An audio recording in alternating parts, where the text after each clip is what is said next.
de inscripción.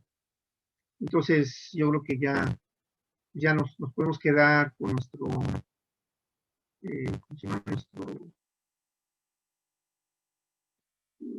Pues nuestro arreglo, ¿no? O sea, nosotros ya podemos hacer nuestro arreglo. Entonces, es un examen que vale 2 puntos, no es un examen terso, los exámenes no son tersos, pero sí pero es perfectamente alcanzable. ¿Qué características? Características lineales de los sistemas, bueno, pues que es el orden, a qué equivale el orden, cuántos transitorios tiene un sistema de segundo orden, régimen de amortiguamiento sobreamortiguado, críticamente amortiguado, etcétera, ¿no? Entonces, una que otra pregunta con referencia a respuesta en el tiempo, sí, cuántos transitorios tiene un sistema que está excitado por una rampa, ¿no?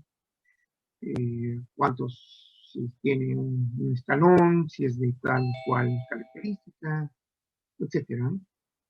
Entonces, son perfectamente alcanzables. El examen es de un solo intento, por ser de diagnóstico. Si hubiera necesidad, bueno, pues ya reconsideramos cuál es el peso del sistema, del examen.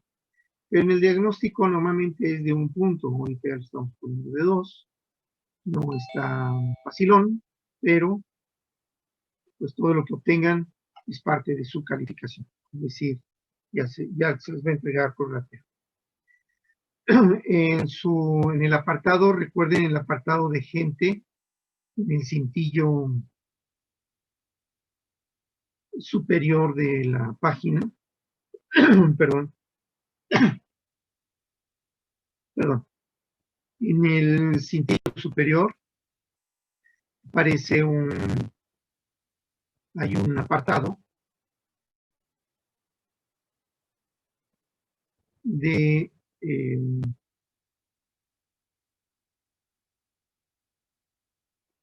se llama este curso. Entonces, este curso aparece en calificaciones. En ese lugar aparecen todas sus calificaciones acumuladas en la bitácora. Entonces, bueno, ahí podrán ir viendo las calificaciones que ustedes obtengan. Muy bien, entonces, bueno, vamos a continuar con este asunto. Ingeniera Saldaña, por favor, me dice en dónde nos quedamos, qué estábamos viendo y en dónde nos quedamos. En las consideraciones de diseño de los lazos. Ok, estamos viendo arquitecturas de lazos de control. Perdón, vamos a abrir nuestras notitas.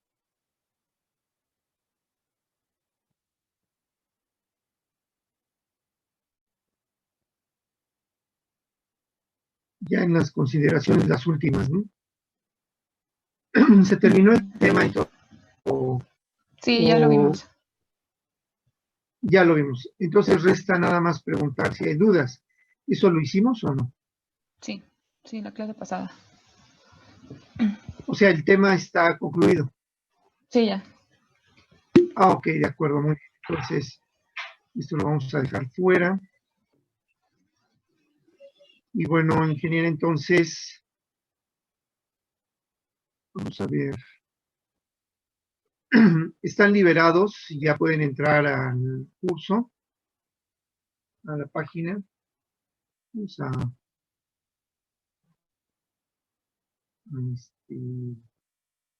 compartirlo. Y todavía no nos aprenden aquí los botonazos estos.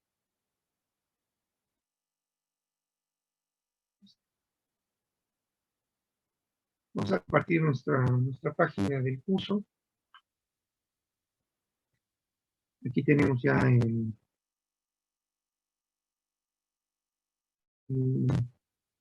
nuestra página.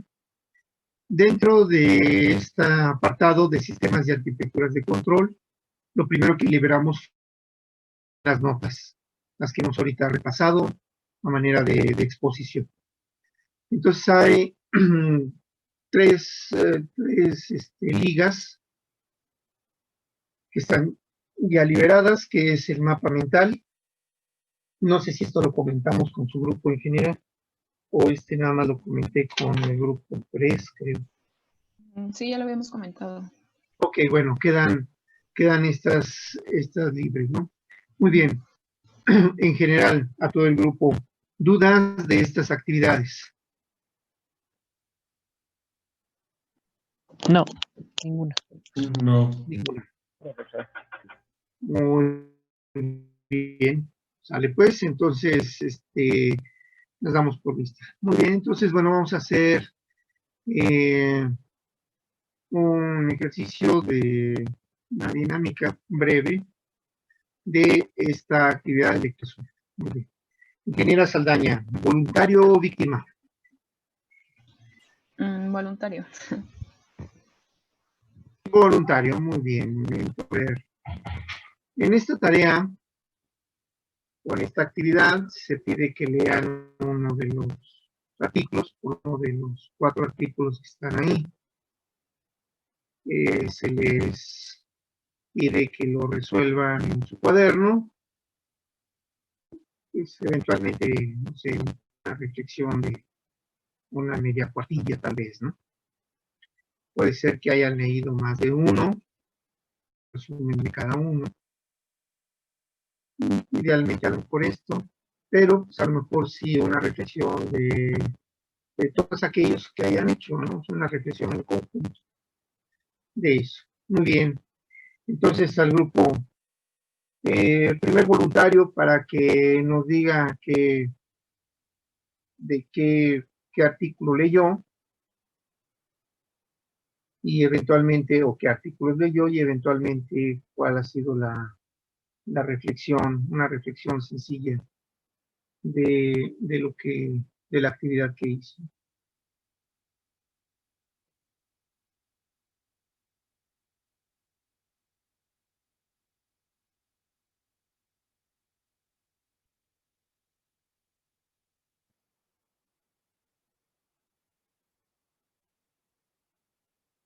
Sí.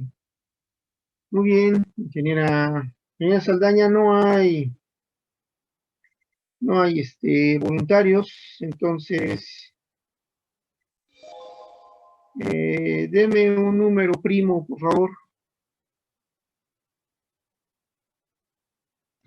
Bueno, es que lo que yo entendí, profesor, es que estas actividades se entregaban, pero no había dado fecha, ¿o sí? No hay fecha, no hay fecha. La pregunta es, bueno, hacerle un seguimiento a ver si ya se hicieron, ¿no? Si no se hicieron, bueno, pues nada más hay que pues insistir, ¿no? En que si no las hacen, difícilmente van a poder afrontar el examen. Nosotros ya dimos por terminado la actividad. Si me dice que ya está terminada, entonces la dimos por terminada el viernes. ¿Hasta eso voy bien? Entonces se me hace que pues el examen yo puedo liberarlo, puedo soltar al perro el mismo jueves, ¿no? El jueves en donde demos de alta el otro curso, el otro examen, el examen de diagnóstico. El examen de diagnóstico en realidad lo debemos aplicar desde el primer día, pero bueno, por estas circunstancias, ¿no? No todos están familiarizados con la plataforma, las cuentas no funcionan bien, o no las hemos dado bien de alta, no las damos de alta bien, por lo que sea, ¿no? Entonces, bueno, normalmente eso retrasa la aplicación del examen de diagnóstico. En una circunstancia presencial, en una modalidad presencial, pues yo llego con mis exámenes, se los aplico el primer día y el que estaba, y el que no, pues ya no lo hizo. No es el caso, entonces, bueno, por eso es que lo hemos retrasado. Pero al fin y al cabo creo que no les puede quitar tiempo el hacerlos al mismo tiempo, es decir, dejarlos entre jueves y viernes. Realmente el que va a contar y que tiene peso es que ya es parte de los temas realizados. En ese sentido, en general, le voy a pedir que cavile si vamos a liberar este examen entre el jueves y viernes, al paralelo de que lo hagamos con el de diagnóstico, o ustedes prefieren liberarlo nada más, por ejemplo, un día, el viernes, o lo liberamos lunes y martes de la siguiente semana. No sé, o sea, hay ahí opciones, ¿no? Lo que es un hecho, ingeniero, es que si no hacen esta actividad, difícilmente van a, o sea, esta actividad está diseñada para que ustedes apliquen los conceptos que ya vimos, que los vean aplicados en un caso real. Está reportado, pero bueno, es un caso real. Entonces, ese es el objetivo nada más, ¿no? Hacerle seguimiento, ¿no? O sea, por lo que yo veo de los 35 alumnos, nadie ha leído ninguno. Entonces, bueno, pues no sé, o sea, quiero pensar que se van a programar esta semana para hacerlo, ¿no? Entonces, Profesor, ah, no es ningún problema con ello, ¿no? Sí, perdón, Genera yo Barrera. leí, sí, yo leí uno que hablaba al respecto de los temas que tocamos la semana pasada, que era como la diferencia entre un lazo de control cerrado y un lazo abierto.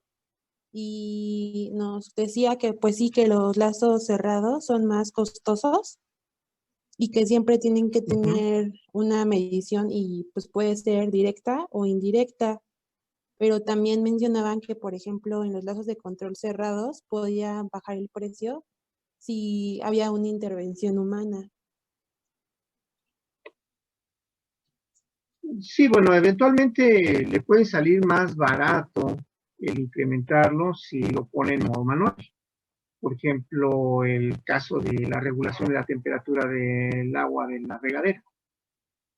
O sea, si yo puedo hacerlo totalmente en automático, podemos poner un controlador y usted entra al baño y antes de abrir la regadera, usted le programa, ¿no? Sabes que hoy es día de bañarme a, no sé, 28 grados centígrados. Y entonces usted le pone ahí en su pantallita, ¿no? 28 grados centígrados y usted sabe que va a salir a 28 grados, ¿no? Entonces usted, obviamente ese sistema es mucho más caro que si pone las llaves en modo manual, como normalmente las tenemos, y, y usted con la intervención humana, en este caso usted regula la temperatura, ¿no?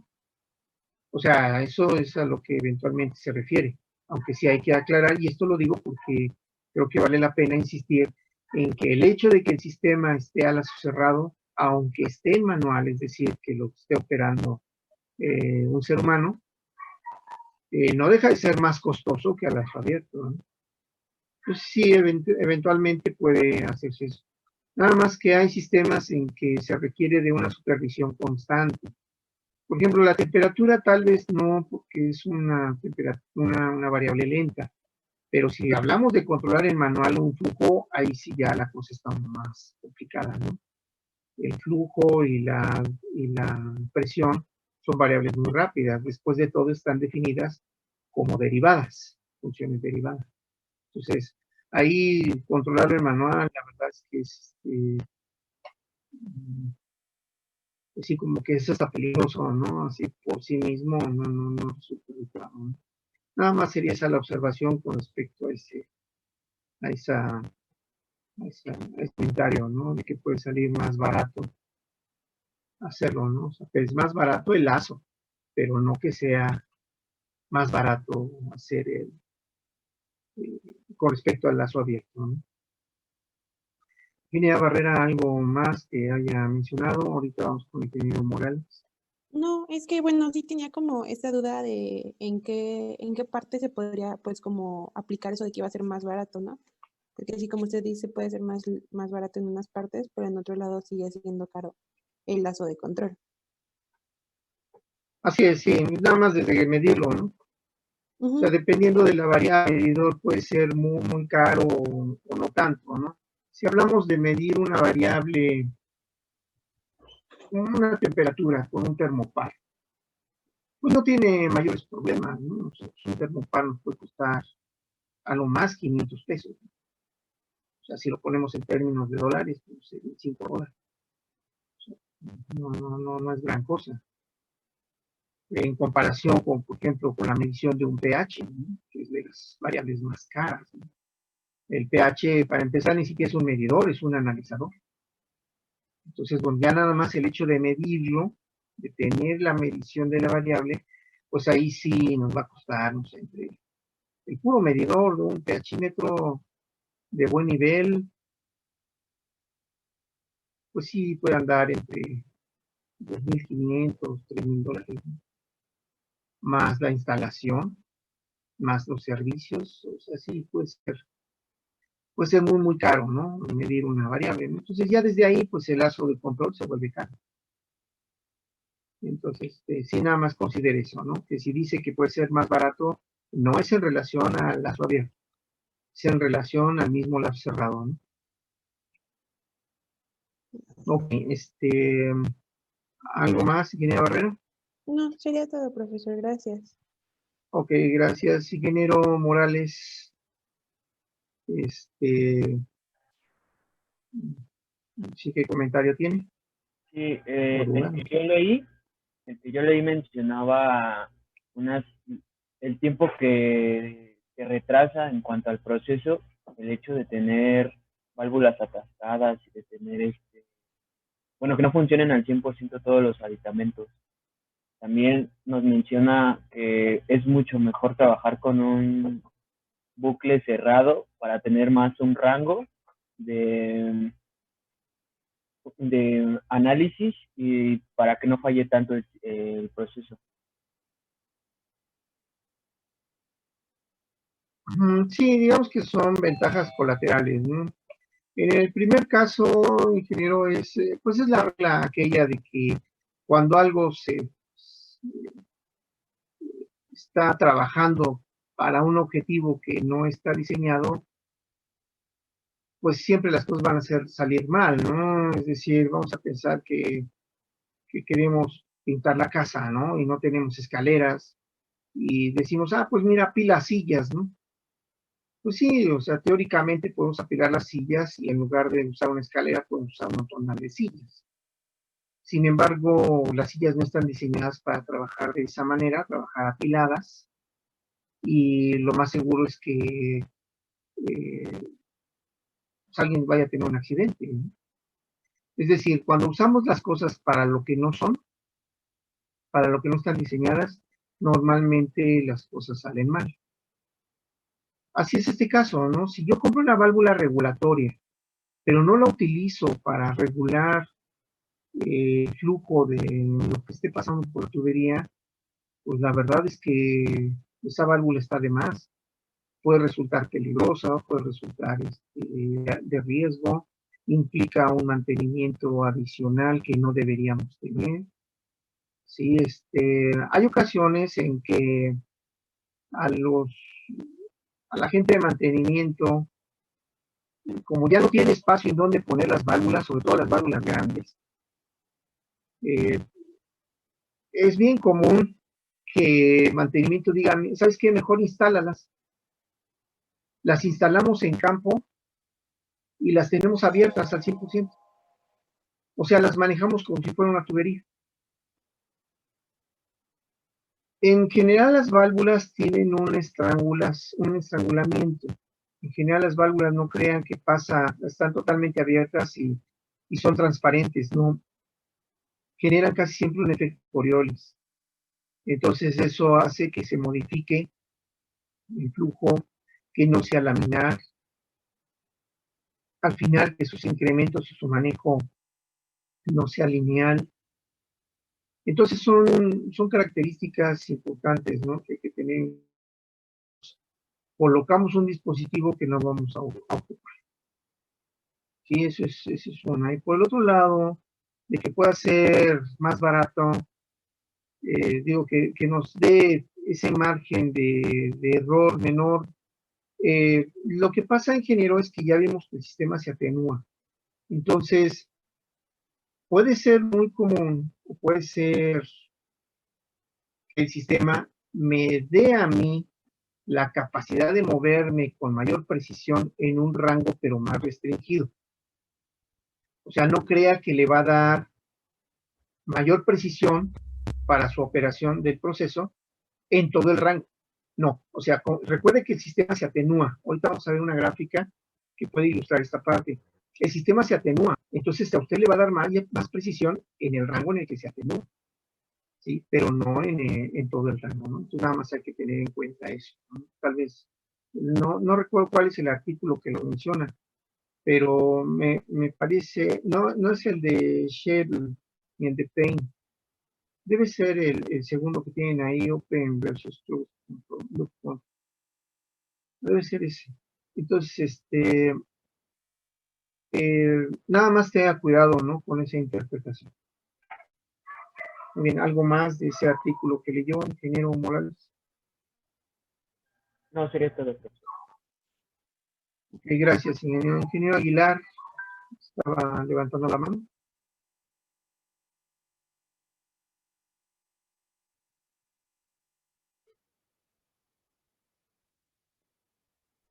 Profe, yo sí tengo una pregunta. Dígame, ingeniero Millán. Ahorita comentó acerca, bueno, ya lo había comentado acerca de la instalación de los instrumentos. ¿Qué tan costoso o es la instalación con respecto al precio del instrumento? Y o por ejemplo, ¿quién, el proveedor del instrumento es el que te lo instala o tú lo puedes instalar? ¿O cómo funciona eso? Bueno, depende de la logística ya de cada uno, ¿no? Hay usuarios que sí les gusta recibir los instrumentos y les gusta instalarlos, ¿no? Ahí depende mucho de la justificación que se tienen que hacer, ¿no? Por ejemplo, estaba yo en una planta en San Juan del Río donde ningún instrumento lo instalaban ellos, ninguno. O sea, si yo lo compraba, el proveedor llegaba a la planta y lo instalaba y lo dejaba trabajando, así como ya ven. ¿Sí? El ingeniero, a esa actividad a mí se me hace la más sana. O sea, eso es lo que yo recomiendo. Incluso cuando a mí me toca diseñar un sistema y decir, oye, hay que comprar este instrumento, yo no lo instalo. Primero tengo poca experiencia en ello, ¿no? No dudo que si le echo ganas, igual a lo mejor puedo aprender. Pero en un proyecto llave en mano, yo creo que más vale subcontratarlo, ¿no? Entonces yo cuando al proveedor le digo, oye, necesito la cotización del equipo y debe incluir la instalación de... Hay algunos proveedores que me dicen, no, yo no lo instalo, pues entonces no te compro, ¿no? Pero hay otros proveedores que si te dicen, oye, sabes que te lo puedo instalar, te cobro tanto, o la compra incluye ya la instalación, tú tienes que hacer el trabajo de abrir la tubería, bridarla, o sea, una bola de cosas, ¿no? Entonces, normalmente, como hay que hacer muchas cosas para insertar un instrumento, físicamente hay que modificar las tuberías. Entonces, lo que hacemos nosotros es subcontratar todo eso. Normalmente usted subcontrata todo. Ahora, ¿quién le dice qué es lo que tiene que hacer el proveedor del equipo? Cuando usted compra un medidor, por ejemplo, un medidor de flujo, vamos a pensar que quiere un medidor un medidor magnético. Entonces, el proveedor del medidor, el fabricante, le va a decir, mira, ¿de qué tamaño es la tubería? No, pues es de 4 pulgadas. Ah, ok, entonces, mira, necesitas abrirla en un espacio que sea una línea recta y tiene que ser recto antes, no sé, 5 metros. Y después tiene que ser recto 4 metros, por lo menos. Entonces usted tiene que buscar en su tubería ese espacio. Si resulta que no existe, pues hay que crearlo. Entonces hay que hacer más larga una tubería de manera de crear ese espacio. Ya cuando usted tiene la geometría, se la presenta al proveedor y el proveedor le dice, sí, mira, esta geometría es confiable y lo colocaríamos aquí. Entonces usted es responsable de mandar traer a un proveedor de un tubero, un ingeniero tubero, que les llaman, o les llamamos así en el gremio, y pues ese es un ingeniero mecánico, ¿no? Especialista en tubos, y lo que va a hacer es que va a cortar de un lado, va a cortar de otro, va a bridar de un lado, va a bridar del otro, va a colocar la extensión y la va a dejar lista para que en el momento en el que ya venga el proveedor, ya nada más quite el pedazo de tubería que ya está ahí atornillado y ya nada más sustituya el equipo. Normalmente todo eso se hace o subcontratado. Ahora, pero hay plantas, por ejemplo, en una planta en San Luis Potosí, la gente se justificaba haciendo sus trabajos. Por ejemplo, ¿y qué sucedía? Aquí la persona que estaba encargada del área de control, instrumentación, automatización del proceso, capacitación y todo eso, no era un especialista en control. Entonces era un cuate que le daba miedo el entrarle a este tipo de cosas. Entonces todo el equipo que se recibía, todos los instrumentos, todos se instalaban en la planta. ¿Por qué? Porque de esa manera esta persona se justificaba, ¿no? Decía, pues es que yo compro los instrumentos y además los instalo. Entonces, eso de saber quién instala o quién no, realmente depende es una cuestión más política, si quiere. Depende de ver quién está a cargo, ¿no? Alguna vez yo llegué a una planta y vi entrar a un ingeniero que su rostro se me hizo familiar y supongo que eso fue recíproco porque pues él también se me quedaba viendo y que se me mirara, ¿no? Entonces yo no alcanzaba yo pero cuando me lo presentaron, ya cuando entraron, me dije, no, van a estar con el ingeniero fulano de tal, él es el responsable de la automatización, no sé qué. Resulta que era un ingeniero egresado de una universidad de cuyo nombre no me quiero acordar, pero que había sido alumno mío. Yo lo tuve en 2 clases, pero era un tipo un poco muy autodidacta, casi no iba a clase y por eso no lo relacionaba yo. Y cuando él me vio, me dijo, se parece al maestro que tuve, que no sé qué. Bueno, la total ya nos encontramos, nos presentamos otra vez y era un tipo sumamente capaz. Entonces este cuate, pues sin ningún miedo, le entraba todo lo que era control, todo lo que era automatización y me decía, sí, lo que vimos en la escuela, pues me ha ayudado mucho, aquí yo veo esto, yo lo otro. Y él le encargaba a todo mundo, le encargaba que hiciera las instalaciones y él las validaba. Pero una persona que no tiene esa capacidad de ingeniero, pues tiene que ver cómo se justifica para que no lo corran. Entonces, ahí, por ejemplo, la política era, con este chico, pues era, ¿sabes qué? Yo no instalo nada. Yo me dedico a cosas de control, cosas de automatización. ¿Por qué? Porque soy bueno en eso. La gente que no es buena en eso, pero tiene ese cargo, pues que me perdone, pero si no hace la instalación, pues no tiene para qué estar ahí, ¿no? Entonces, mucho tiene que ver con eso en la realidad, ingeniero. No crea que depende de un concepto económico, de un concepto que vayamos a decir nosotros, pues mira, vale la pena que lo hagamos nosotros, que tengamos un equipo de trabajo, que no. La verdad es que no.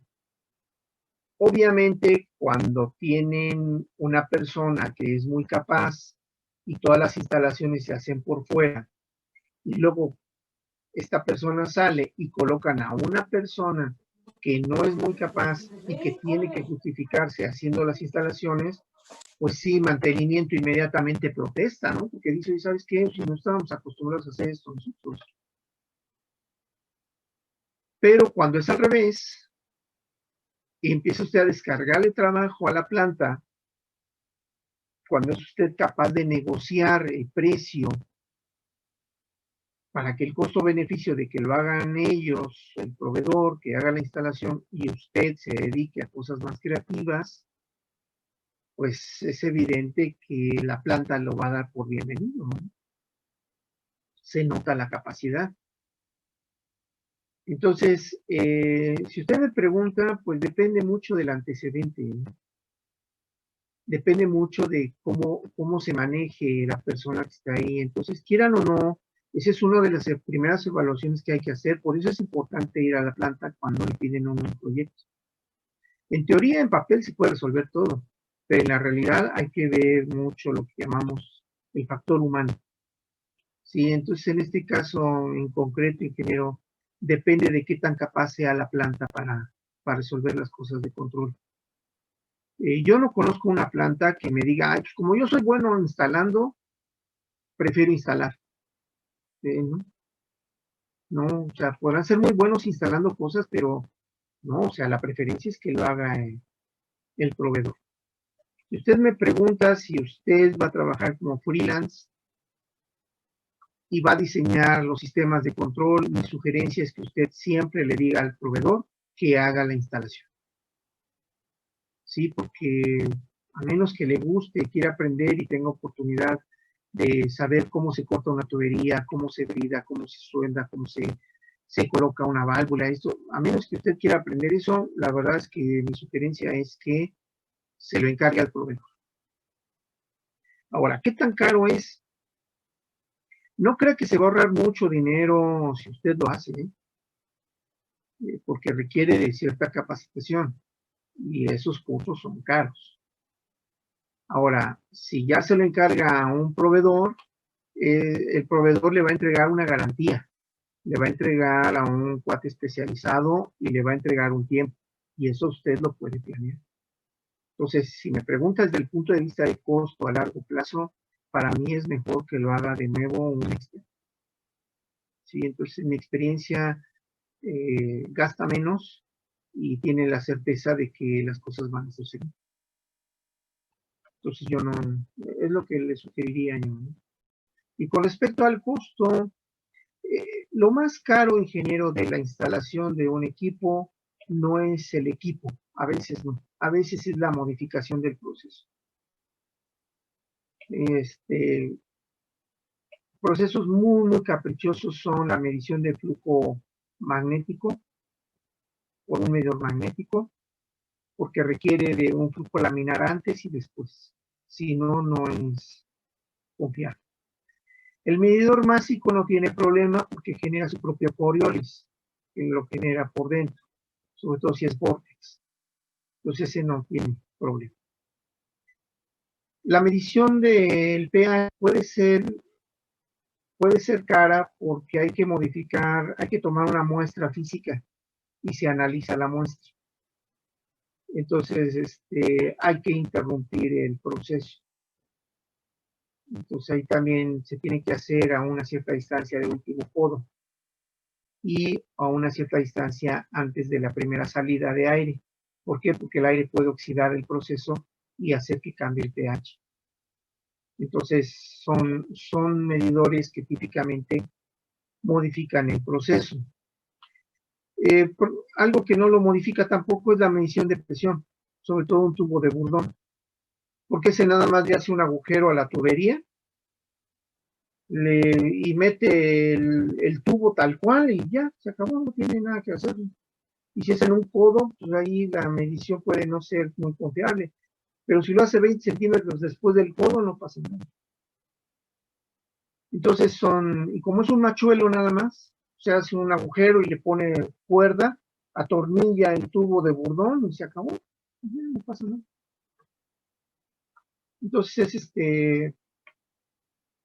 serían las características, ¿no?, que podría decirle. No sé si esto responde a su pregunta, ingeniero.